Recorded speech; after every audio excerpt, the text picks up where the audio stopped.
할렐루야. 오늘 종려주일을 맞이해서 우리 함께 예배드리는 모든 성도님들을 주 안에서 사랑하고 축복합니다. 오늘 제목을 한번 보여주시면 호산나 다윗의 자손이여 라는 말씀으로 하나님의 말씀 함께 나누기를 원합니다. 여러분, 오늘은 종려주일입니다. 종려주일은 예수님께서 예루살렘에 입성하실 때 사람들이 종려나무가지를 손에 들고 흔들며 호산나 다윗의 자손이여 찬송하리로다 호산나 외쳤던 데서 유래했습니다. 사진을 보여주시면 아마 이런 모습이 아닐까 생각이 드는데요. 사복음서에 예수님께서 이렇게 예루살렘에 입성하시는 모습이 다 기록되어 있습니다. 아마도 많은 분들이 종려주일이 되면 비슷한 설교를 많이 들으셨겠지만 오늘도 하나님 앞에 우리가 새로운 은혜를 달라고 간구하기를 원합니다. 먼저 그림에 보시면 이 그림의 모습과 환경을 보면서 우리가 말씀을 함께 나누기를 원합니다. 예수님께 집중을 해보겠습니다. 우리가 기억해야 할 것은 예수님께서 처음부터 나귀를 타고 걸어가셨는가? 아닙니다. 걸어서 가시다가 한 2km 남짓 그 지점부터 나귀를 타기 시작했습니다. 여러분, 우리가 무심코 지나가는 말씀 가운데 마가복음의 말씀은 예수님이 걸어가실 때 그 뒷모습에 대해서 말씀하고 있는데요. 마가복음 10장 32절에 보시면 예루살렘에 올라가는 길에 예수께서 그들 앞에 서서 가십니다. 앞에 가시는데 그 모습을 보세요. 제자들이 그 모습을 보고 놀랍니다. 그리고 따르는 자들은 두려워합니다. 성경에 이런 말씀이 있다는 것을 여러분 아십니까? 이 말은 곧 누군가의 뒷모습을 보고 여러분 혹시 두려움을 느끼거나 위험을 느껴서 압도당한 적이 혹시 있으십니까? 근데 예수님의 모습이 제자들이 그랬다라는 것입니다. 제가 오늘 이 말씀을 묵상해 보았습니다. 여러분, 앞에 가는 사람을 오늘날 말하면 리더라고 말할 수 있을 것입니다. 누군가 앞서서 가는 사람, 뒤에서 누군가를 끌어주는 사람. 여러분, 이 리더라는 자리는요, 자신의 뒷모습을 노출시킬 수밖에 없는 자리라는 것을 우리가 고백합니다. 여러분, 원하든 원치 않든 리더는 앞서서 가야 하잖아요. 그러니까 뒷모습을 노출할 수밖에 없는 존재가 리더입니다. 앞서간다는 것이 꼭 좋은 것일까요? 여러분, 그렇지 않습니다. 상당히 위험합니다. 왜 그러냐면 우리의 뒷모습을 노출하기 때문입니다. 우리가 화장품을 바르고 꾸미는 모습들은 대부분 우리의 앞모습이라고 말할 수가 있는데요. 사람의 대부분의 뒷모습은 앞모습에 비해서 치장하지 않습니다. 화려하지 않습니다. 초라한 모습입니다. 근데 저는 깜짝 놀랐습니다. 사람들이 예수님의 뒷모습을 보는데 그 위험 앞에 깜짝 놀랍니다. 여러분, 왜 그렇게 예수님의 뒷모습이 위험이 있었을까? 물론 그분이 하나님의 아들이시기도 하지만 아마도 예수님의 뒷모습을 보고 제자들이 놀랬던 이유는 바로 이것 때문인 것 같습니다. 말씀은 계속 이어지는데 32절을 보시면 이에 다시 12제자를 데리시고 자기가 당할 일을 말씀하여 이르시되 보라, 우리가 예루살렘에 올라가노니 인자가 대제사장들과 서기관들에게 넘겨짐에 그들이 죽이기로 결의하고 이방인들에게 넘겨주겠고 그들은 능욕하며 침뱉으며 채찍질하고 죽일 것이나 그는 3일 만에 살아나리라. 그러니까 예수님은 지금 제자들에게 무엇을 말하는가? 내가 곧 십자가에 달려 죽으러 간다 얘기하고 계십니다. 그러니까 예수님의 이 걸음은 사명을 감당하는 걸음이거든요. 그러니까 예수님처럼 묵묵하게 사명 감당하는 이의 뒷모습이 저는 아름답다라고 생각을 합니다. 사명자의 자리를 이탈하는 모습, 세상을 향하여 나아가는 뒷모습이 아름다울까요? 여러분, 그러지 않겠죠? 오늘 말씀을 통하여 우리가 먼저 여기에 은혜 받고 도전받기를 원합니다. 여러분, 우리는 리더들입니다. 저도 리더고 여러분들도 교회의 리더 혹은 가정의 리더인데요. 리더는 뒷모습을 노출시킬 수밖에 없는 존재입니다. 그러니까 사명을 감당하는, 또 묵묵히 말없이 감당하는 아버지의 뒷모습, 어머니의 뒷모습이 아름답지 않습니까? 여러분, 사명을 묵묵하게 감당하는 성도들의 뒷모습이 아름답지 않겠습니까? 우리의 뒷모습이 예수님을 닮아가기를 간절히 소망합니다. 자, 그렇게 위험 있게 걸어가시던 예수님이 나귀를 타십니다. 여러분, 분위기가 반전이 됩니다. 왜 굳이 낙이 새끼를 타셨을까요? 다른 이유가 있는 것이 아니라 한 가지 이유 때문입니다. 4절을 보니까 이는 선지자를 통하여 하신 말씀을 이루려 하심이라. 일러스되 시온 딸에게 이르기를 내 왕이 내게 임하나니 그는 겸손하여 낙이 곧 멍에 매는 짐승의 새끼를 탔도다 하였으리라. 이 말씀은요, 스가랴서 9장 9절에 나오는 예언의 말씀입니다. 그러니까 예수님이 낙이 타신 이유는 무엇이냐면 메시아가 낙이 타고 입성하실 것이라는 구약의 예언을 성취하기 위해서입니다. 그러니까 예수님의 삶을 보면 공생애 내내 예수님은 항상 어떻게 하면 하나님의 말씀이 이루어질 수 있을까? 하나님의 말씀이 어떻게 되면 성취될까에 관심이 있으셨습니다. 여러분, 우리의 삶도 저와 여러분의 삶을 통하여 하나님의 뜻이 성취될 수 있을지를 고민하며 살아가는 우리 모두가 되시기를 간절히 소망합니다.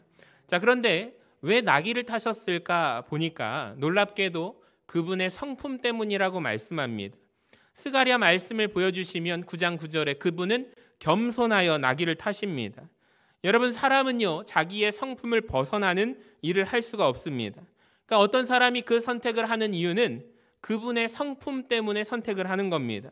그러니까 예수님은 성품상 어떤 분이시냐면은 크신 분이신데 큰 거를 안 타시고 작은 거를 타시겠대요. 이 당시에 세상 왕들, 장군들, 백마나 흑마를 탔습니다. 근데 예수님은 겸손하셔서 그런 걸 안 타시고 나귀 새끼를 타시겠대요. 사진에 보면 이렇게 한없이 초라한 나귀 새끼의 모습입니다. 근데 놀랍게도 오늘 본문 어디에도 이렇게 보잘것없는 나귀 새끼를 타고 들어가시는 예수님을 향하여 손가락질하거나 야유를 보내거나 그런 사람은 한 명도 없습니다. 여러분, 모두가 다 환호합니다. 아까 전에 사진에 한번 다시 보여주시면 예수님의 뒷모습이 초라하지 않았다라는 것을 우리는 알고 있습니다. 그림에 보시면 종려나무 가지를 흔들면서 사람들이 환호합니다. 그러니까 결국에 예수님을 빛나게 한 것은 그분이 탄 그 나귀 새끼 짐승이 아니라 그분의 능력과 그분의 성품과 그분의 인격이었다라는 거예요. 그러니까 예수님은 크신 분이기 때문에 작은 것 하셔도 괜찮습니다. 근데 우리의 문제가 무엇이냐면 우리는 왜소합니다. 작습니다. 볼품이 없습니다. 그래서 우리는 역설적으로 우리를 치장해 줄 큰 것을 찾습니다. 큰 차가 필요하고 큰 집이 필요합니다. 타이틀 제목이 필요합니다. 그래서 나폴레옹이라는 왕이요, 키가 작았는데 꼭 큰 말을 탔다고 합니다. 예수님도 마찬가지. 예수님은요, 크신 분이십니다. 그래서 나귀 새끼를 타셔도 괜찮습니다. 근데 우리는 내가 왜소하기 때문에, 내가 초라하기 때문에 자꾸 우리는 큰 무언가로 치장한다라는 거죠. 여러분, 근데 큰 것으로 치장해도 우리의 성품은 가려지지 않습니다. 여러분, 작은 탈을 타도 빛나는 큰 그릇이 되어야 한다라는 것을 말씀드리고 싶습니다. 그래서 저와 여러분은 우리가 예수님을 닮아가기를 소망합니다. 자, 이번에는 주님이 선택하신 나귀 새끼에 한번 집중을 해보겠습니다. 성경은 이 나귀가 큰 나귀가 아니라 나귀 새끼라고 말씀을 합니다. 아무도 타보지 않은, 경험하지 않은 나귀. 그래서 쓰임받지 못하는 존재 나귀입니다. 근데 이게 중요합니다. 예수님만이 그 나귀 어린 새끼를 주목하십니다. 근데 예수님의 사역을 보니까 예수님의 제자들도 그랬던 것 같아요. 사람들이 완벽한 사람이 없습니다. 다 나귀 새끼 같은 사람들을 고르시고 찾으셨습니다. 여러분, 어부였고 매국노였고 세리였던 존재들. 예수님이 그런데 그 나귀 새끼를 주목하시고 내가 너를 쓰겠다라고 말씀을 하십니다. 저는 이 부분이 참 감동이 되는 것 같아요, 여러분. 내가 무엇이라고 하나님이 우리를 쓰시겠다라고 하십니까? 하나님이 나를 주목하시고 내가 너를 쓰기를 원하신다라고 말씀하십니다. 그런데 여러분, 주님께서 이 나귀를 사용하기 위해서 해결해야 할 것이 있는데 무엇이냐면 2절을 우리 같이 한번 화면을 보고 읽어봐요. 이르시되, 시작. 이르시되 너희는 맞은편 마을로 가라. 그리하면 곧 매인 나귀와 나귀 새끼가 함께 있는 것을 보리니 풀어 내게로 끌고 오라. 이 나귀를 쓰시고 싶으신데 여러분, 무엇을 해결해야 하는가? 이 나귀가 묶여있다라는, 그러니까 묶여있기 때문에 풀려 있어야 쓰임을 받게 됩니다. 여러분, 우리도 나귀 새끼인데 묶여있다라는 것을 고백합니다. 누군가는 질병에 묶여있고요, 누군가는 열등감에 묶여 있고요. 누구는 반대로 교만합니다. 자신감과 자만심에 묶여 있습니다. 누군가는 우울증에 묶여 있고요. 누구는 잘못된 습관에, 누구는 잘못된 만남에 혹은 과거에 묶여 있다라는 것을 아십니까? 근데 거기에서 묶여 있는 것이 풀어져야 할 줄로 믿습니다. 그러니까 주님께서 여러분을 쓰시기 전에 먼저 묶여 있는 것이 풀어지는 역사가 임하기를 원합니다. 누가복음 4장에 보니 예수님이 이 땅에 오신 목적 중에 하나가 우리를 자유케 하기 위함이다라고 말씀하십니다. 18절에 보니까 포로된 자에게 자유케 하시는 하나님이십니다. 여러분, 우리가 묶여 있는 것이 풀어지는 역사가 임하기를 원합니다. 자, 두 번째, 이 나귀는 아무도 쓴 적이 없습니다. 그러니까 누군가를 곧 등에 태우는 일이 익숙하지 않아요. 잘못하면 떨어지기가 쉽습니다. 근데 예수님은 그 위험을 감수하고 타셨다라는 거죠. 여러분, 그렇다면 이 나귀가 해야 할 일이 있습니다. 무엇이냐면 나의 본성은 원하지 않아요. 태우는 것을 원하지 않지만 그 본성을 억눌러야 합니다. 자기의 혈기를 눌러야만 합니다. 여러분, 교회에서 하나님 앞에 쓰임받기 위해서 꼭 기억하셔야 할 것이 있어요. 절대로 성질 부리지 마세요. 혈기 올라온다고 막 하지 마세요. 어디 한번 해보자는 거야. 여러분, 이러지 마세요. 그런 말을 누군가가 내뱉을 때 우리 등에 타신 예수님이 떨어집니다. 우리가 깨닫기를 원합니다. 반드시 습성을 죽이셔야만 합니다. 옛 본성을 죽여야만 합니다. 그래야 주님 앞에 쓰임받는다라는 것을 기억하세요. 세 번째, 예수님이 우리 등에 타셨다고 해서 내 마음대로 가면 안 됩니다. 주님이 가라 하는 곳에 가야만 합니다. 그러니까 타셨다고 해서 끝이 아니에요. 주님이 가자라고 하는 그곳에 우리가 함께 가기를 원합니다. 자, 네 번째, 많은 소리가 들립니다. 아까 전에 그림에도 보면은 참 많은 다양한 소리들이 있어요. 여러분, 저와 여러분도 하루 생활 가운데 참 많은 소리를 듣고 살아갑니다. 주변에서 많은 사람들이 하는 이야기에 우리가 귀를 기울이며 살아갑니다. 그런데 나귀 입장에서 한 명의 소리만 들으면 돼요. 누구죠? 나를 타신 예수님의 소리만 들으면 돼요. 보니까 오늘 전국 각지에서 남도 쪽으로 대이동이 일어난대요. 그래서 명절인가 하고 보니까 꽃구경을 간다라는 거예요. 아마 보십시오. 오늘 고속도로 저녁까지 밤까지 밀린다고 합니다. 여러분, 세상의 소리. 그런데 우리가 집중해야 할 소리는 여러분 주님의 소리인 줄로 믿습니다. 그러니까 누군가는 꽃구경 갔는데 여러분 대단하십니다. 오늘 그 유혹을 이기시고 오늘 주님 앞에 나오셨잖아요. 한 가지 더 부탁을 드립니다. 여러분, 고난주간이 되면 큰 유혹이 무엇이냐면 이때 꽃이 펴요. 왜 이때 꽃이 펴서 항상 고난주간 부활절 지나면 이제서야 이제 저가 아기들 데리고 꽃구경 가려고 하면 꽃이 다 떨어졌어요. 초록잎이 나더라고요. 저는 항상 구경을 이 교회 마당에서 합니다. 참 멋있지 않습니까? 그러니까 여러분, 꽃구경 가자 그래도 나는 고난주간 특별 저녁 기도에 갈 거야. 언제? 월요일부터 금요일 오후 7시 30분. 여러분, 십자가 앞으로 나오시기를 주님의 이름으로 축복합니다. 오셔서 뜨겁게 기도하시고 주의 음성에 우리가 귀 기울이시기를 바랍니다. 시편 119편에 보니까 내가 깨달아 주의 계명들을 배우게 하소서. 그러니까 세상에 수많은 소리가 있는데요, 하나님의 말씀을 따라갈 수 있는 감각을 구하시기를 바랍니다. 다섯 번째, 여러분, 언제까지 주님이 이 나귀 등에 타실까요? 아니에요. 잠깐 타세요. 잠깐 쓰임 받고 가세요.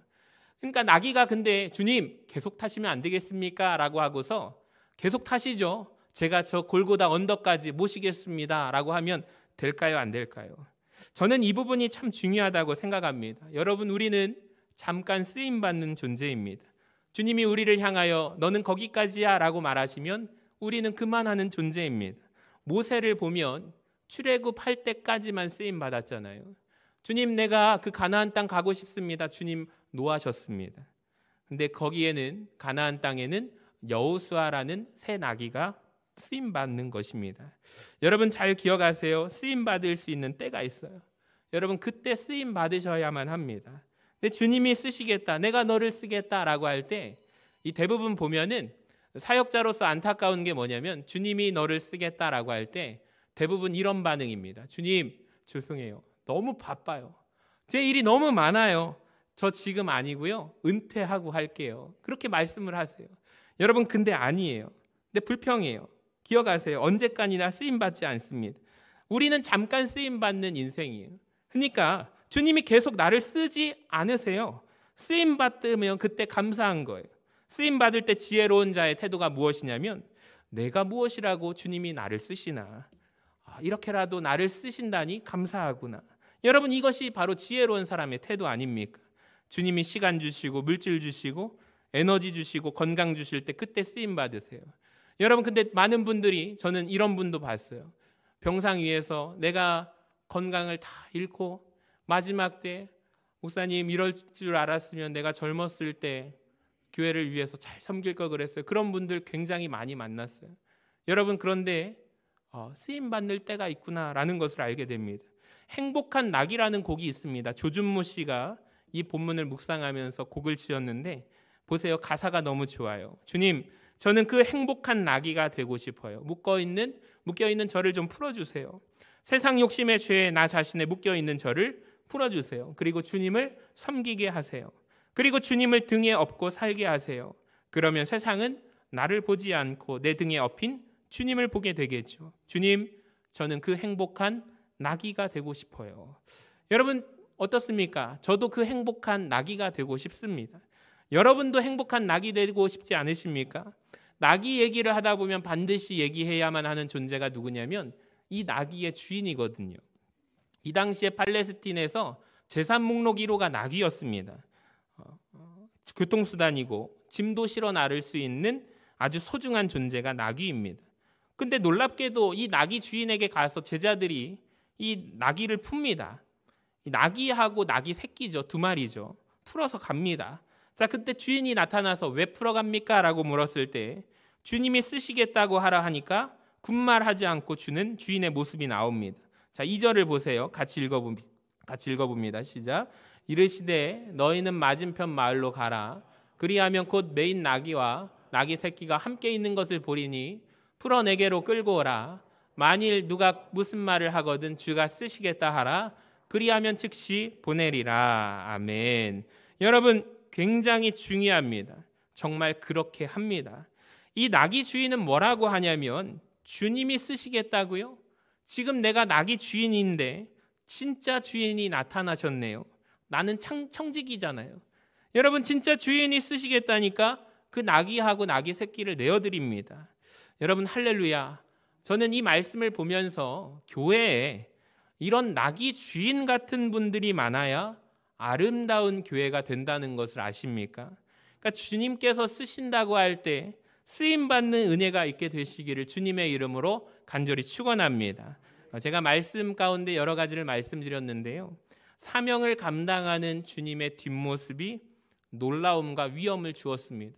우리 모든 사명자들의 뒷모습이 초라하지 않고 사명을 감당하기에 예수님을 닮은 뒷모습이 되기를 간절히 소망합니다. 묶인 것에서 풀리는 은혜가 있으시기를 바라고 우리가 세상의 소리가 아닌 예수님의 소리, 십자가 앞에 나올 수 있기를 원합니다. 우리는 잠깐 쓰임받는 존재이고 주님이 쓰시겠다 할 때 내어드리는 나귀 주인들 되기를 원합니다. 우리